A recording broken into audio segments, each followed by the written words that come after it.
Señor y Padre, te damos infinitas gracias como cada domingo lo hacemos en este servicio, porque reconocemos que el congregarnos es un privilegio y es una bendición para nosotros, que obedeciéndote, Señor, nos edificamos a nosotros mismos.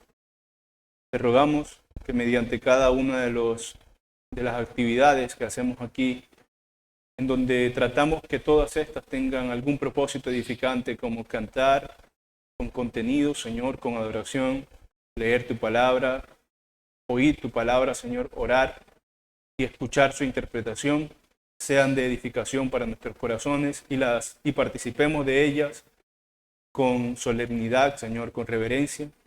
De modo que ahora que entramos en el espacio de la escuela dominical, Señor, en donde nos dedicamos a tocar distintas cosas desde una perspectiva bíblica y de modo que nos sirva para adorarte mejor en un mejor conocimiento de tu ser y de tus virtudes y de tu misión y de todos los mensajes y referencias que nos dejas a lo largo de las Escrituras sobre Cristo, su obra y nuestra salvación. Te rogamos que nos des concentración y disposición del corazón para ser transformados y tocados por tu palabra. En el nombre de Cristo Jesús oramos y pedimos, Señor, que esto sea para tu gloria. Amén. Bien, hermanos, hemos visto hasta ahora... Hace un momento estaba mejor. Bájalo, por favor. Hemos visto hasta ahora tres de las llamadas 5 solas de la Reforma en el contexto de nuestros estudios acerca de la introducción a la Reforma, particularmente ahora en las 5 solas de la Reforma. Las que hemos visto han sido la sola Escritura, la sola Fide y la sola Gratia. Ustedes saben, solamente por la Escritura, solamente por la fe y solamente por gracia. Y de este modo tratamos de razonar acerca de cada una de estas y de cómo y por qué llegaron a ser centrales como principios teológicos de la Reforma. Puesto que cada una de ellas se refiere a algún aspecto particular de la comprensión de nuestra fe, pero también responde, o sea, viene a ser una especie de reacción a alguna cuestión controversial respecto de la teología cristiana protestante frente a la católica romana.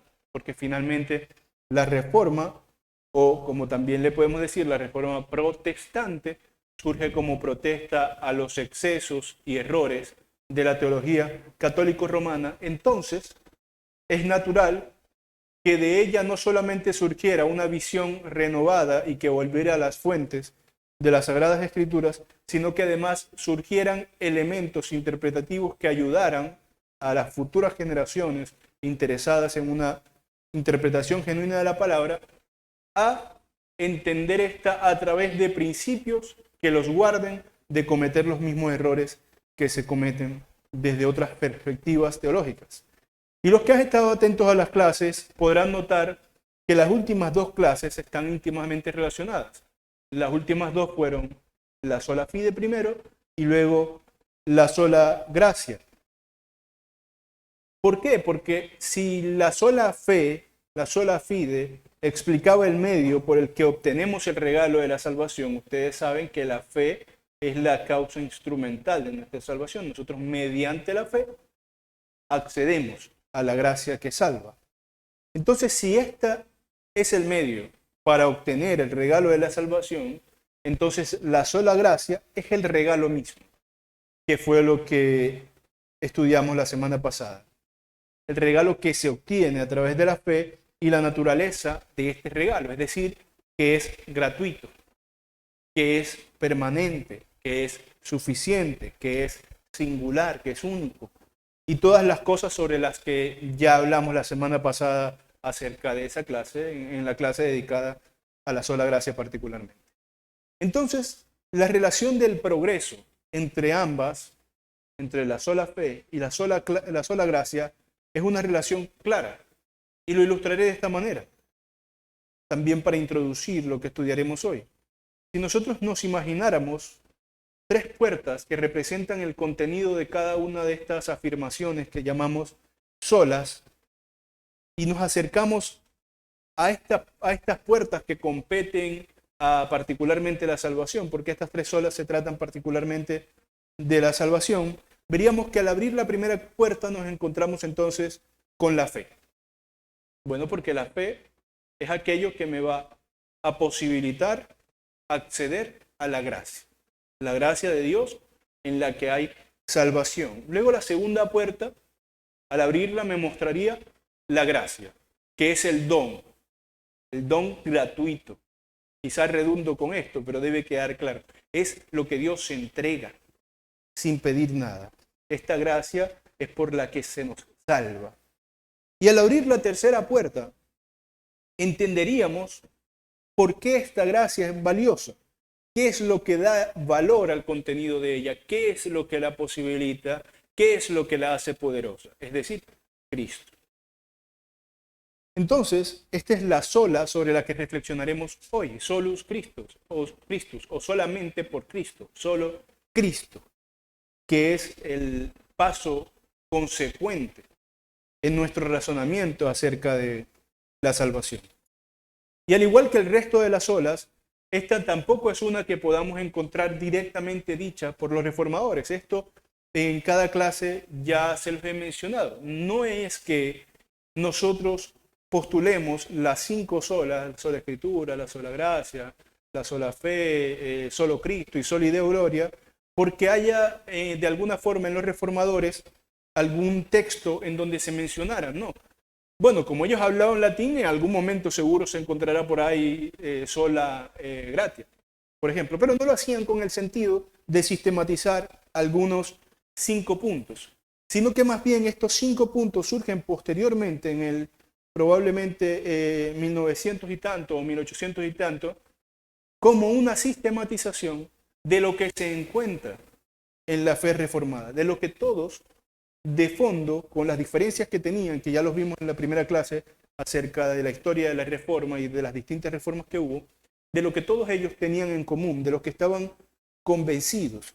Entonces, aunque no encontremos este término tampoco de forma íntegra en los escritos, sí pasamos por ellos y pensamos que es un elemento fundamental de la teología de los reformadores y, más importante aún, que estamos convencidos de que las 5 solas son elementos fundamentales de cualquier teología cristiana verdaderamente cuidadosa, no solamente de los reformadores. Nosotros creemos que aún aquellos cristianos que no están del todo comprometidos con las doctrinas derivadas de la reforma protestante, que probablemente son la mayoría, incluso la mayoría de los protestantes no están comprometidos con todo lo derivado de la reforma, aún así toda confesión cristiana debería estar comprometida con las 5 solas.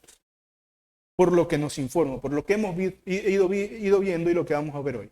Por ejemplo, aunque no encontramos solo Cristo específicamente, vemos que a Martín Lutero se le atribuye la frase crux sola es nostra teología. La cruz sola es nuestra teología.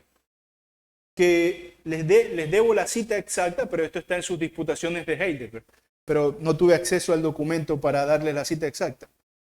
Bueno, esta idea de Lutero es una frase que sin ninguna duda es equivalente a lo que nosotros entendemos por solo Cristo. Entonces, aunque él mismo no haya pronunciado la frase solo Cristo en el contexto de sistematización, sí pronunció esta frase. Incluso Lutero era un defensor de lo que él llamaba la teología de la cruz, que se refería a este énfasis particular en el Señor, en la cruz. Y no es el resultado, esta frase de Lutero, solo la cruz sola es nuestra teología, de querer expresarse de forma elocuente, sino que si recordamos, por ejemplo, las palabras del apóstol Pablo en 1 Corintios 2:2, en donde dice, pues me propuse no saber entre vosotros cosa alguna, sino a Cristo, a Jesucristo, y a este crucificado, nos damos cuenta de que la cruz, sin ningún tipo de objeción, en este caso por ninguna denominación cristiana, creo, sin ningún tipo de objeción, es un tema central en el Nuevo Testamento y por lo tanto en la teología cristiana. Hablar de Cristo en las Escrituras es hablar de la cruz, porque la cruz nos informa acerca de Cristo. Cuando nosotros vemos la cruz, vemos a Cristo tal como Él mismo es. Entiéndase ahora Cristo, estoy utilizando el término Cristo como lo que es. Vemos al Mesías tal como Él mismo es y no como esperaban sus contemporáneos que fueran. Recuerdan que la cruz, para sus contemporáneos, incluso para sus discípulos, fue una derrota. Fue algo lamentable, no era lo que esperaban. Jesús fue crucificado luego de haber entrado a Jerusalén siendo recibido como un rey. Recuerden, montado en el pollino, que era, también vimos eso hace unos meses, que era un símbolo de la realeza, ir montado en un pollino.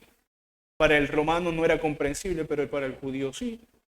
Entonces Jesús, después de haber sido recibido como un rey y teniendo a un pueblo dispuesto a coronarlo, porque ellos querían escapar del sitio romano, querían que un rey los liberara del sitio romano, después, pocos días después, fue crucificado y muerto.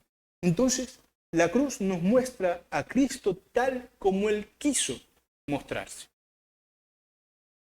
Dicen los luteranos que la cruz revela a Dios en forma de paradoja. Ustedes, por ejemplo, pueden recordar el himno que dice: grande misterio, Dios el inmortal, muriendo en la cruz, entregó su ser. Los revela en forma de paradoja porque el ser eterno, el único ser verdaderamente eterno, allí pereció para que nosotros viviéramos. Entonces la cruz y Cristo están íntimamente relacionados. Y fue el elemento disruptivo para la mentalidad de sus contemporáneos, discípulos, no discípulos, apóstoles, no apóstoles. Para todos fue algo que no se esperaban. Y por eso es el signo por excelencia para el cristianismo, debido a que al ver la cruz, vemos al crucificado. La cruz ha acompañado al cristianismo desde hace muchos años por eso. Incluso en algunas confesiones está este signo de la cruz, recordando, por ejemplo, los ortodoxos cuando se persignan de cierta manera, se persignan incluso con una posición particular de manos, recordando por los dedos la unión hipostática y por los otros dedos a la Trinidad, y etc. Para el cristianismo la cruz siempre ha significado mucho porque la cruz significa la obra de Cristo. Entonces, si decimos nosotros que la cruz es nuestra teología, y de hecho lo es, nosotros somos ante todo teólogos de la cruz, creyentes de la cruz y de lo que esta significa, entonces decimos que solo por Cristo también es nuestra salvación. Lo que quiero mostrar es cómo es que la cruz y Cristo como símbolo y sustituto respectivamente, la cruz, el símbolo, Cristo, el sustituto, están mezclados en lo que nosotros conocemos como solo Cristo. Y para indagar en esto me resulta muy útil hablarle en nuestro primer punto acerca de los pactos. El primer punto que quiero tocar es Cristo, el único mediador de un mejor pacto. ¿Por qué? Porque si estudiamos qué es esto de solo Cristo, veremos por lo menos las cosas más relevantes en las que solo Cristo cumple un propósito y no puede ser reemplazado por nadie más. Yo sé que hemos visto en otras ocasiones series acerca de la teología de los pactos, pero en virtud de desarrollar esto con mejor claridad y no solamente usar de la memoria, les daré un refrescamiento de lo que es la teología de los pactos. Ustedes recordarán que ante todo pacto, aquí entendido, es un compromiso entre partes en donde hay cláusulas de cumplimiento. Es decir, dos partes se comprometen a hacer algo, puede haber premios, puede no, y puede haber castigos para el que falle en el cumplimiento de aquello en que se han comprometido o no, depende del tipo de pacto. Y eso nos lleva a lo segundo, porque los pactos entonces, para saber de qué tipo son, hay que ver de qué están constituidos. Y hay dos elementos generales que constituyen los pactos bíblicos, que son los que nos interesan. Cuando nosotros vemos los pactos de la Biblia, los pactos de Dios con el hombre, quiero decir, vemos que fundamentalmente se constituyen de dos cosas, de dos bases distintas y que hacen que surjan dos pactos distintos. Por un lado, las leyes. Los pactos que están constituidos de leyes son pactos que llamamos pactos de obras, porque están atados a lo que nosotros hagamos. Esto es fácil de discernir. Por ejemplo, cuando el Señor está en el Edén, le dice a Adán y a Eva que no coman del fruto, y el día que éste coman, ciertamente morirán. Y la promesa implícita, entonces la vida eterna. ¿Por qué implícita? Porque es lo que iban a alcanzar si lograban permanecer fieles al pacto de obras, o sea, a la ley, al mandato que se les acababa de dar. Y la cláusula de castigo explícita era la muerte en caso de que fallaran. Eso es un ejemplo típico de pacto de obras. Otro ejemplo típico de pacto de obras es el pacto del pueblo de Israel bajo la ley mosaica, en donde al pueblo se le da preeminentemente los 10 mandamientos, aunque se les da otras leyes, pero se les da de forma particular estos 10 mandamientos, en donde se les ordena vivir por ellos. O sea, en el cumplimiento de estos alcanzarían la vida. Sabemos que todos son salvados por Cristo, pero el punto en el contexto del pacto se les dice, ustedes se vincularán a esto, ¿y qué recibirán si se vinculan a esto? Bueno, recibirán el hecho de ser llamado pueblo de Dios, recibirán las bendiciones de Dios, recibirán, por ejemplo, la tierra prometida, se les dice a los israelitas que salen de Egipto, y por eso no la reciben, por su continua desobediencia, esa primera generación no recibe la tierra prometida. Entonces queda claro, cualquier pacto que esté prendado, que esté fundamentado sobre leyes, o sea, sobre cosas que el hombre tenga que hacer, se le dice pacto de obras. Pero por otro lado tenemos pactos fundamentados sobre promesas. Ahora, ¿promesas de quién? ¿Puede el hombre prometerle algo a Dios? Por supuesto que no. Sobre promesas divinas. En estos pactos lo único que hay que hacer es recibir. No tenemos que dar nada. Y estos pactos se conocen como pactos de gracia. También hay algunos ejemplos típicos en las Escrituras.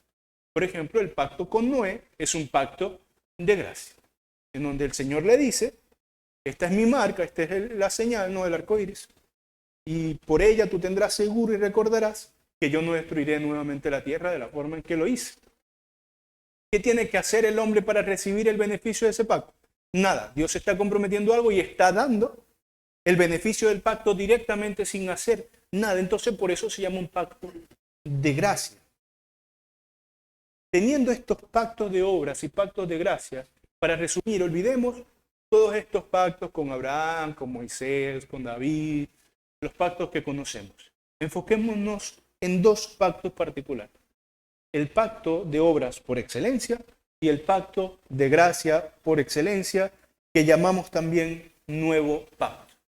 El pacto de obras por excelencia es aquel bajo el cual está toda la humanidad. Porque usted bien puede decir que no es parte del pueblo de Israel en términos étnicos, por lo tanto no estuvo ni está vinculado al pacto mosaico. Aunque la ley de Dios nos aplica a todo, pero no estamos ni hemos estado nunca en el pacto mosaico. Pero ¿cuál es el pacto de obras por excelencia? El pacto en donde se nos exigía algo y fallamos y por lo tanto acarreamos. Bueno, ¿por qué se nos acarrea la maldición del pacto con Adán, de ese pacto de obras por excelencia? Porque nosotros estamos en Adán. Y este es un concepto adicional, el concepto de la representación. Lo dicen algunos, de la cabeza federal. Tampoco es un concepto que nos sea ajeno. Nosotros estamos, por ejemplo, queramos o no, representados por los presidentes de nuestros países. Cuando un caprichoso presidente entra en guerra con otro país, sin nadie poder decir nada, pues está en guerra con ese país. Entonces este concepto de representantes es claro, nos es natural. Bueno, en Adán, siendo el padre de todos y habiendo recibido de Dios este vinculante pacto y fallarlo, hace que nosotros estemos bajo la maldición de este pacto de obras por excelencia, el pacto de toda la humanidad. El pacto según el cual, aun si es que hubiese alguna queja, Pablo dice, por cuanto todos pecamos y estamos de la gloria de Dios. Entonces, por otro lado, tenemos el pacto de gracia por excelencia, el nuevo pacto, el pacto hacia el cual apuntaban todas las escrituras,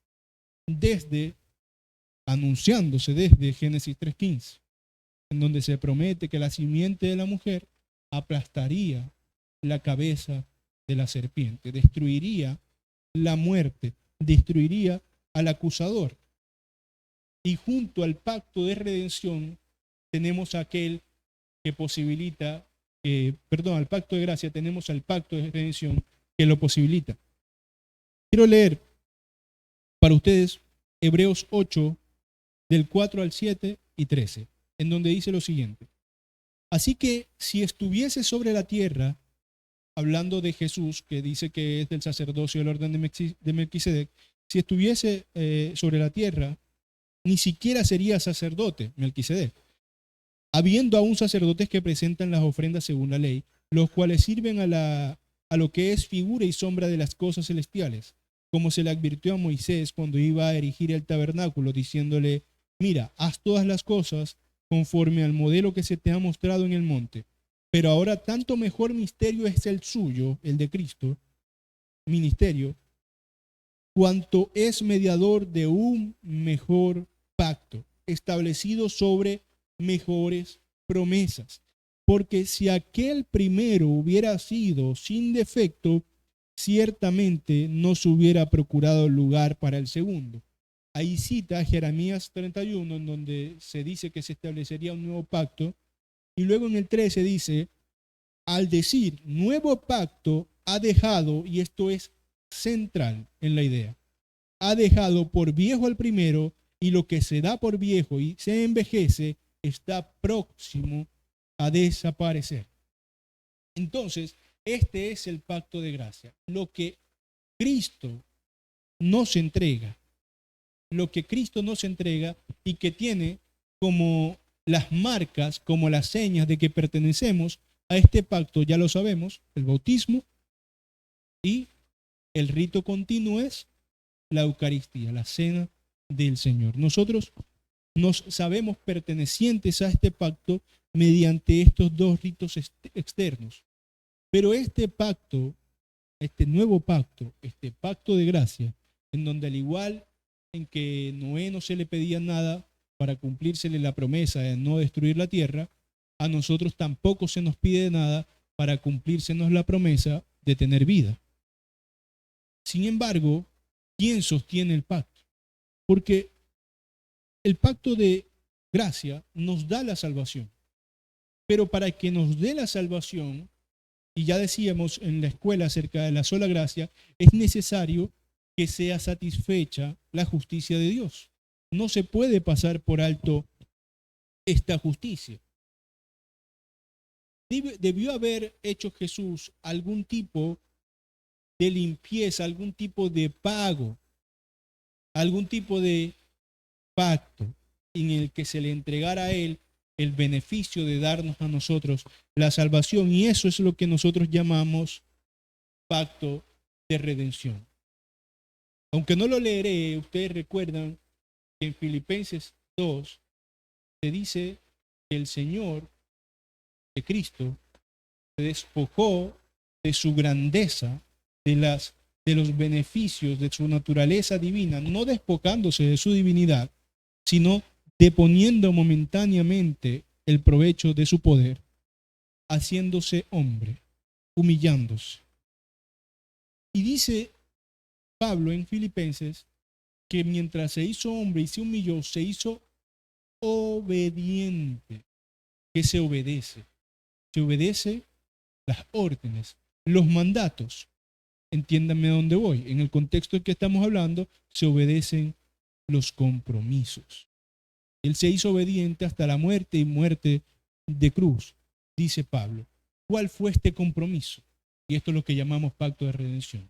Que Dios, la Trinidad, entró en pacto consigo mismo, de modo que cada una de las personas de la Trinidad tenía un rol en la salvación. El Padre enviaría al Hijo para que el Hijo obedeciera la ley que Adán no pudo obedecer y por lo tanto adquiriera para sí las bendiciones del pacto de obras, que era la vida.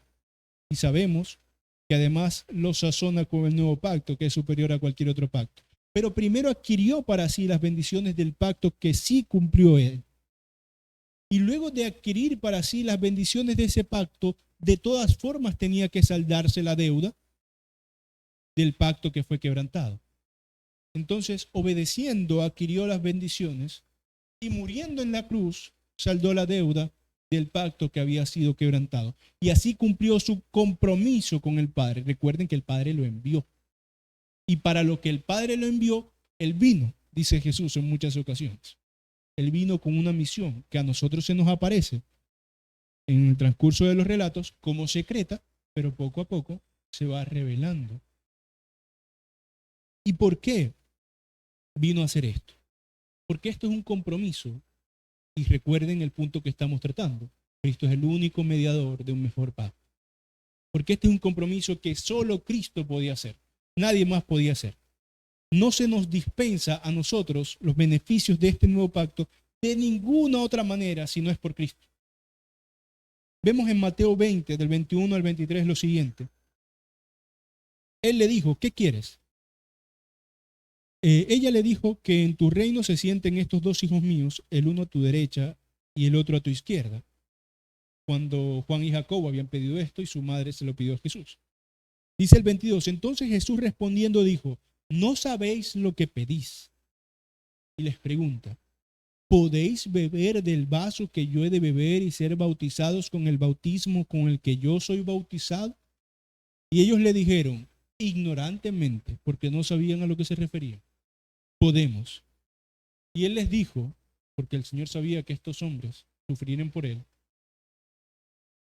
a la verdad de mi vaso beberéis, y con el bautismo que yo soy bautizado seréis bautizados. Pero el sentaros a mi derecha y a mi izquierda no es mío darlo, sino a aquellos para quienes está preparado por mi Padre. El Señor aquí, de muchas maneras ya lo había hecho, pero otra vez les recordaba que este vaso de que él iba a beber, este bautizo con el que iba a ser bautizado, entiéndanse las analogías como el sufrimiento en la cruz, la muerte en la cruz, que por cierto en el bautismo nos identificamos con la muerte, recuerden, de Cristo. Esto no era para nosotros. Porque aun si el más noble de los apóstoles se hubiera ofrecido a sustituir a Cristo en esta tan difícil misión, hubiera destruido la obra de Cristo, no hubiera servido de nada, porque ninguno podía tomar ese lugar. En este otro sentido, es Cristo el único mediador, el único que puede fungir como el representante y cumplidor y garante de este nuevo pacto. Entonces Él es el único mediador, primero porque es el único que podía de igual a igual entrar en pacto con el Padre y con el Espíritu Santo para distribuirse las tareas necesarias para salvar al pueblo de Dios. Nadie más está en esa capacidad, nadie está en coigualdad con Dios sino Dios. ¿Recuerdan el credo niceno? Son coiguales, coeternos, iguales en dignidad y en poder, la Trinidad. Y por otro lado, nadie podía llegar a ese pacto de redención porque no son iguales, pero tampoco nadie podía ser el representante, la cabeza federal del nuevo pacto, porque nadie podía hacer este sacrificio. ¿Cuál es la señal del nuevo pacto? El bautismo, dijimos, una, y la otra, la cena. ¿Y qué se dice de la cena? ¿Por qué nadie más podía reemplazar esto? Porque precisamente lo que la cena significa es aquello que solo Jesús puede hacer, su sacrificio. Él les dijo en la cena, esta es la sangre del nuevo pacto. Esa era su sangre. Y este es mi cuerpo que por vosotros es partido. Nadie puede reemplazar esa tarea singular de Cristo.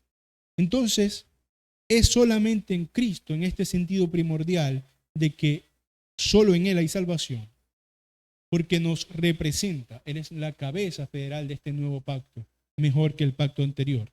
Él es el que hace lo que Adán y lo que por supuesto ninguno de nosotros podríamos haber hecho.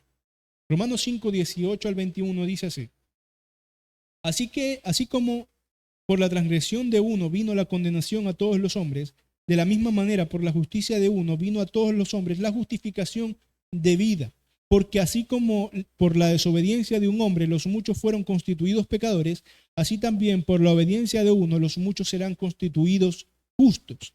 Pero la ley se introdujo para que el pecado abundase, mas cuando el pecado abundó, sobreabundó la gracia, para que así como el pecado reinó para muerte, así también la gracia reine por la justicia para vida eterna, mediante Jesucristo, Señor nuestro, o en Jesucristo, o por Jesucristo, como lo quiera ver. Solo Cristo es el que posibilita la salvación. Por eso está sola, solo Cristo. Y el siguiente punto que quiero abordar es que Cristo, además, es la causa eficiente de la salvación, estrechamente relacionado con lo que ya dijimos, pero quiero añadir algunos matices. Y esto se relaciona, por supuesto, en todo sentido con la cruz. Somos salvados por gracia. Pero solo somos salvados por gracia y en Cristo, que son dos ideas importantes. Una cosa sin la otra, hablar de la gracia, pero sin hablar de Cristo, no tendría ningún sentido. Y quiero ilustrarlo con un texto de referencia en cuanto a estos temas. Efesios 2, 4 al 9. Nos explicará cómo es que, si bien la gracia es un concepto muy importante, desproveerla de Cristo hace que sería inútil. Dice así, Efesios 2 del 4 al 9. Pero Dios, que es rico en misericordia, por su gran amor con que nos amó, aun estando nosotros muertos en pecados, nos dio vida juntamente con Cristo. Por gracia sois salvos. Y juntamente con Él nos resucitó y asimismo nos hizo sentar en los lugares celestiales con Cristo Jesús, para mostrar en los siglos venideros las abundantes riquezas de su gracia en su bondad para con nosotros en Cristo Jesús. Porque por gracia sois salvos, por medio de la fe. Y esto no de vosotros, pues es don de Dios, no por obra, para que nadie se gloríe. Entonces insistimos en que el contenido de la gracia es Cristo, porque la gracia misma como concepto, como idea de don, de regalo, la idea de la gracia como algo que se nos da sin merecerlo y sin pedir nada a cambio, no es relevante si lo que se nos da no es Cristo. Por eso insiste Pablo 2 veces, con Cristo, en Cristo Jesús. Cuando se nos dice que somos salvos por gracia, gratuitamente, realmente lo que se nos dice es que somos salvados porque eso que se nos entrega gratuitamente, la salvación, es los beneficios de Cristo. Somos salvados porque nosotros, entrando en un pacto de gracia con Cristo, o sea, el que se nos da algo sin pedir nada, hemos recibido estos beneficios que Él adquirió porque entró en un pacto de obras con Dios. Lo que recibimos por gracia es la obra de Cristo. No solamente una mirada misericordia del Señor. Eso es lo que dice Pablo en el verso 4, salvados por gracia. A eso se refiere, salvados en Cristo. Y por esto, cuando vemos estas cosas y vemos cómo se relacionan unas con otras, alguien podría argumentar por qué es necesario hacer estas divisiones. ¿Por qué hablamos de solo Cristo, solo fe, solo gracia, y se parecen tanto una cosa con la otra? ¿Qué sentido tiene decir con todo esto solo, pero parece que no fuera solo? Porque finalmente son varias solas. Bueno, el sentido de estas divisiones doctrinales está en que cada una tiene una cosa que decir acerca de la experiencia en la salvación y cada una está postulada para guardarnos de errores de los cuales, si no afirmamos estas cosas, nosotros seríamos culpables. La fe, por ejemplo, nos informa acerca de la nula necesidad de obras. Es decir, si yo entro y mi compromiso del pacto es solamente el creer, la forma de acceder al pacto es solamente creer, entonces claramente no necesito nada. Y si es por gracia, claro, está implícito que no es por obras, y eso se encarga Pablo de decirlo muchas veces, pero la sola gracia también nos informa otra cosa.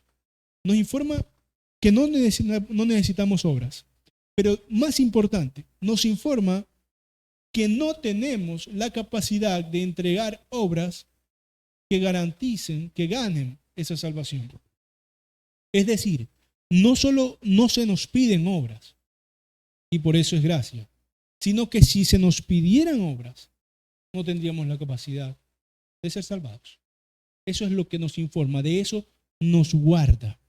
La sola fe nos guarda de añadir ritos más allá de la fe para ser salvados. Y la sola gracia nos recuerda que no añadimos ritos, pero que además, si no existiera esta gracia, sino que se nos pidieran los ritos, porque así lo preferiría Dios, entonces no podríamos ser salvados, porque nadie puede dar esa perfección moral que se necesita. Nadie podría aportar las obras necesarias si se le demandasen. Entonces la buena disposición ante la humanidad que tiene Dios es lo que llamamos su gracia, es lo que Él está dispuesto a darnos sin recibir nada. Pero la obra de Cristo es lo que la hace poderosa para salvar. Y no solo, por ejemplo, para retrasar el juicio. Porque Dios puede dar gracia, y de hecho lo hace, da gracia a la humanidad retrasando su juicio.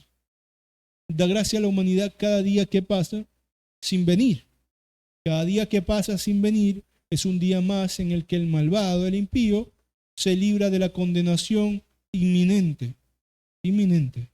Pero cada día que Él da en el que no ha venido es una expresión de su gracia. Y Dios podría haberse complacido, por ejemplo, con darle a la humanidad solo esa gracia. La gracia de posponer un poco su juicio.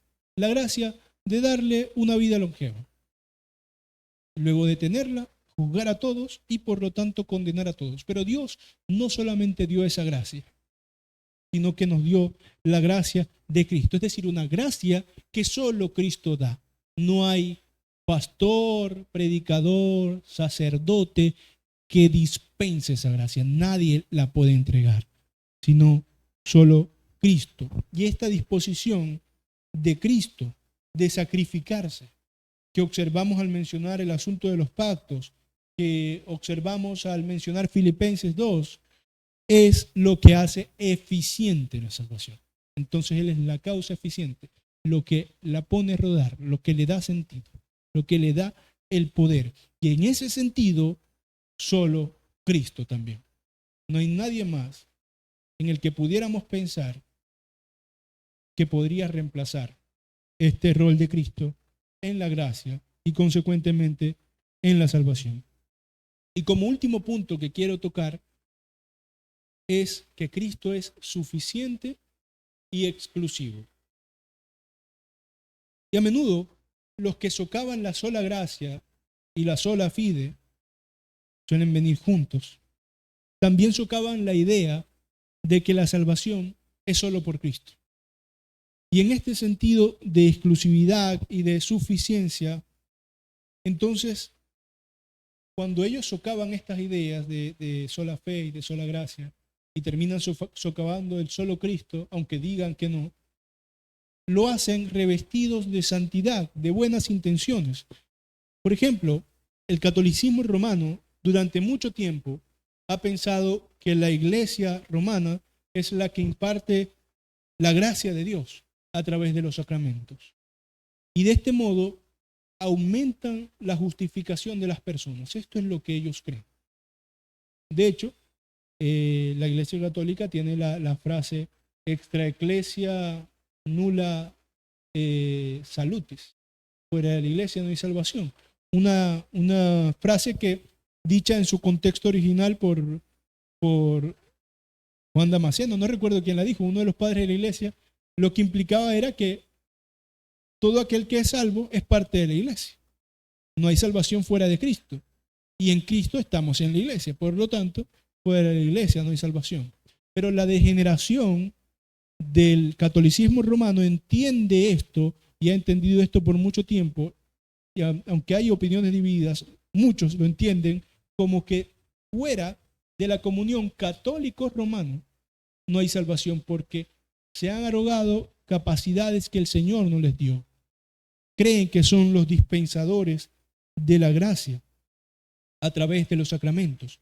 Porque al errar su comprensión, y vean cómo todo se relaciona, al errar su comprensión sobre la justificación, no creyendo como nosotros que es algo completo, permanente e instantáneo, nosotros somos justificados verdaderamente e inmediatamente en Cristo cuando creemos, sino que ellos creen que es progresivo, es incompleto, entonces se atribuyen la autoridad a ellos de ir completándola poco a poco a través de la administración de los llamados sacramentos.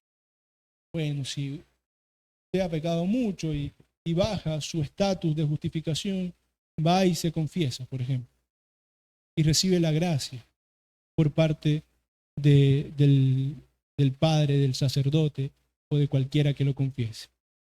¿Por qué? Ellos dirán, bueno, es que nosotros hacemos esto en el nombre de Cristo y Él es el que nos da el poder, etcétera, sí.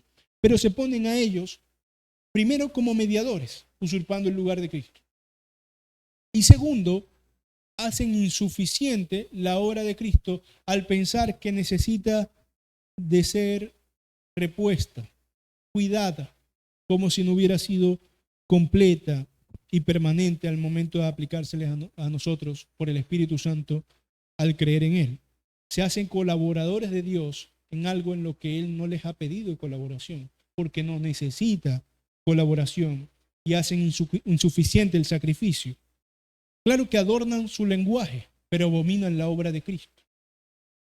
En el Concilio de Trento, ellos dicen con respecto de la misa lo siguiente: y por cuanto en este divino sacrificio que se hace en la misa, se contiene y sacrifica incruentamente aquel mismo Cristo que se ofreció una vez, cruentamente en el área de la cruz, enseña el Santo Concilio que este sacrificio es con toda verdad propiciatorio y que se logra por él que si nos acercamos al Señor contritos, impenitentes, si con sincero corazón y recta fe, si con temor y reverencia, conseguiremos misericordia y hallaremos su gracia por medio de sus oportunos auxilios.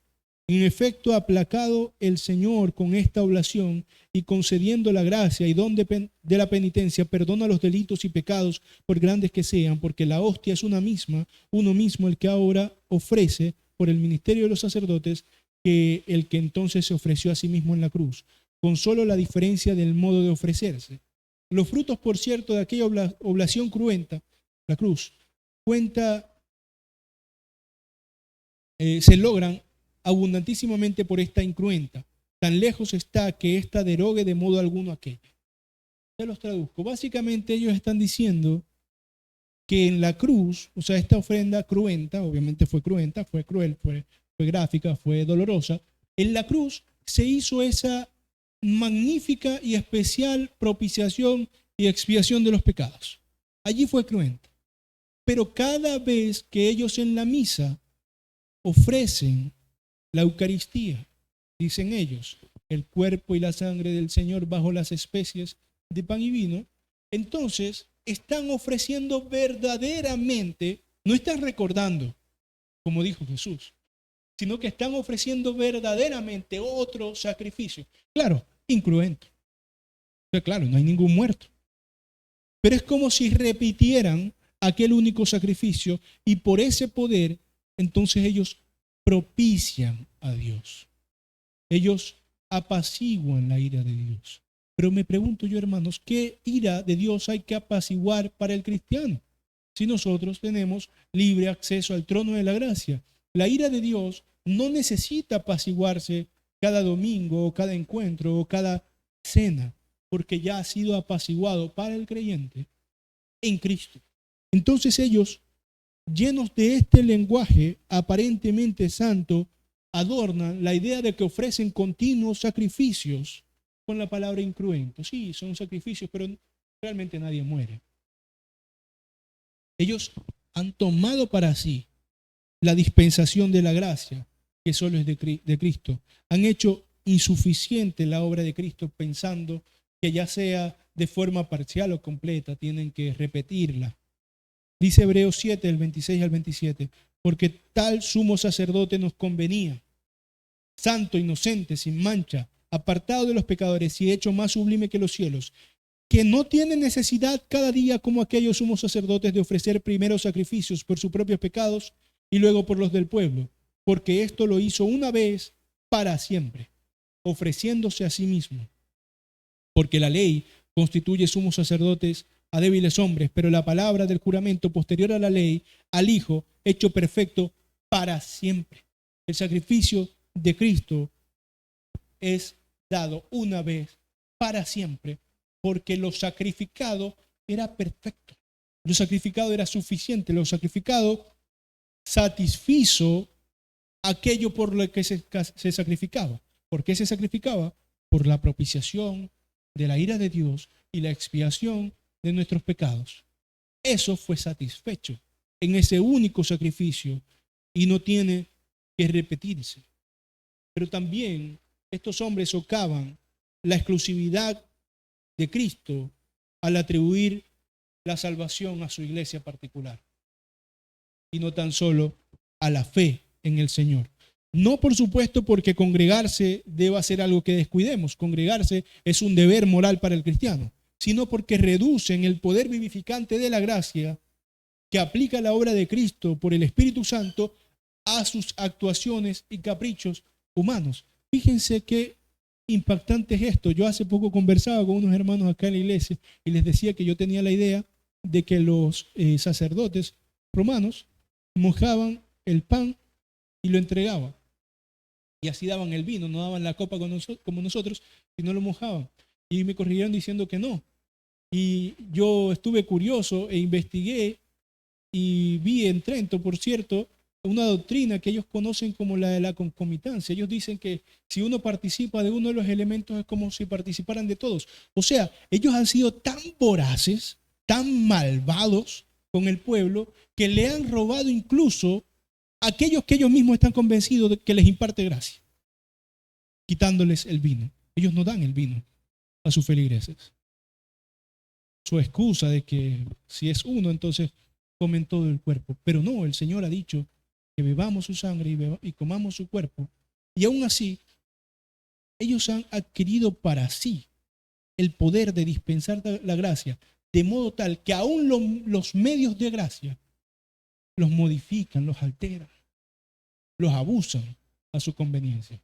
Pero nosotros no creemos eso. Nosotros creemos que sí, son medios de gracia, es decir, son actuaciones, el congregarse, el leer la Biblia, el orar, el participar de los sacramentos, son actuaciones que son medios de gracia en tanto nos acercan a un pleno disfrute, un pleno goce de Dios, nos acercan a la comunión con Dios y por lo tanto nos hacen gozar más de su gracia. Pero no son medios de gracia en tanto sacramentalmente como ellos los creen. Es decir, no aumentan nuestra justificación, no nos hacen estar más en la gracia, ya estamos en la gracia.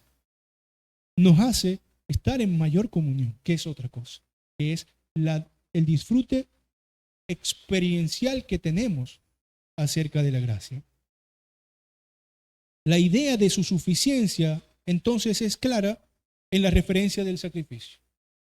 Uno y para siempre. Y la idea de su exclusividad está claramente consignada en las distintas formas en que la Biblia se refiere a esto, pero digamos una de las más claras es cuando Jesús dice que nadie viene al Padre sino por mí. Entonces, extra ecclesia nulla salutis, en el sentido católico romano, es falso. Fuera de la iglesia, es decir, de esta o de aquella iglesia, claro que hay salvación. Todo el que se salva es parte de la iglesia. Y aquí la importancia de la distinción entre iglesia visible e invisible. Pero el punto aquí está, hermanos, es que aunque nosotros somos mensajeros de la gracia, no somos dadores de la gracia, sino solo Cristo da la gracia. Entonces, la idea en la que se resume solo Cristo es esta, que mediante la fe se recibe por gracia la obra de Cristo que se aplica en nosotros. Eso implica solo Cristo. Significando que además de que no se nos pide nada, tampoco se nos pone entre Él y nosotros a nadie que negocie la gracia que se nos da. Él directamente la da. Él es el único intermediador que se ha interpuesto entre nosotros y el Padre. No hay más intermediadores, no hay más mediadores, no hay auxiliadores. María no es corredentora, no es comediadora, ni los santos, ni ningún otro, sino que el único mediador, el único que se interpone entre, y aquí no para separarnos, sino más bien para acercarnos, entre la ira del Padre y nosotros es Cristo, quien apaciguándola hace que el Padre nos vea a nosotros en Él, nos vea aceptos en el amado y nos adopte como sus hijos. Significa esto que no damos nada, por supuesto, pero que además eso que recibimos no nos lo da otro sino Cristo. Me parece oportuno finalizar ilustrando la idea de solo por Cristo con las palabras del apóstol Pablo en Colosenses 2, 8 al 15 y termino. Mirad que nadie os engañe por medio de filosofías y huecas sutilezas, según las tradiciones de los hombres conforme a los rudimentos del mundo y no según Cristo, porque en Él habita corporalmente toda la plenitud de la deidad y vosotros estáis completos en Él, que es la cabeza de todo principado y potestad. En Él también fuisteis circuncidados con circuncisión no hecha de mano de hombre, al echar de vuestros cuerpos el cuerpo al echar de vosotros el cuerpo pecaminoso carnal en la circuncisión de Cristo, sepultados con Él en el bautismo, en el cual fuisteis también resucitados con Él, mediante la fe en el poder de Dios que le levantó de los muertos, y a vosotros estando muertos en pecados y en la incircuncisión de vuestra carne, os dio vida juntamente con Él, perdonándoos todos los pecados, anulando el acta de los decretos que había contra vosotros, que nos era contraria, quitándola de en medio y clavándola en la cruz. La cruz sola, nuestra teología es, como decía Lutero. Y despojando a los principados y a las potestades, los exhibió públicamente, triunfando sobre ellos en la cruz. Todo esto es una forma elocuente del apóstol Pablo de decir, solo en Cristo hay salvación. Y nadie que ofrezca otra cosa debe ser escuchado. Y nadie que demande más que creer debe ser escuchado. El Señor nos ayude, hermanos. Oremos y si luego de la oración hay preguntas o aportes, las pueden hacer. Señor y Padre, te damos muchas gracias porque tú nos has dado a Cristo. Porque tú enviaste a Cristo para hacer lo que nosotros no pudimos, lo que Adán no pudo y lo que ninguno de nosotros hubiera podido hacer. Para obedecer perfectamente tu ley y así, Señor, ganar los beneficios de la obediencia, Señor, que es la vida eterna. Te damos gracias porque también mediante su sacrificio satisfizo los pecados pasados, presentes y futuros de su pueblo, Señor, ganando para nosotros acceso libre, permanente y absoluto al trono de la gracia, Señor.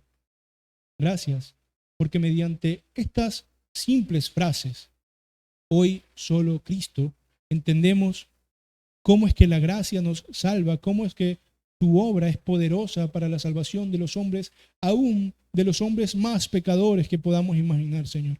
Porque solo Cristo y su obra es el que salva, ya que es el único perfecto, santo, justo delante de ti. Y en Él somos vistos como perfectos, santos y justos. Que esta palabra, Señor, nos edifique, nos consuele, nos redarguya y nos ayude a glorificarte cada día más. En el nombre del Padre, del Hijo y del Espíritu Santo. Amén.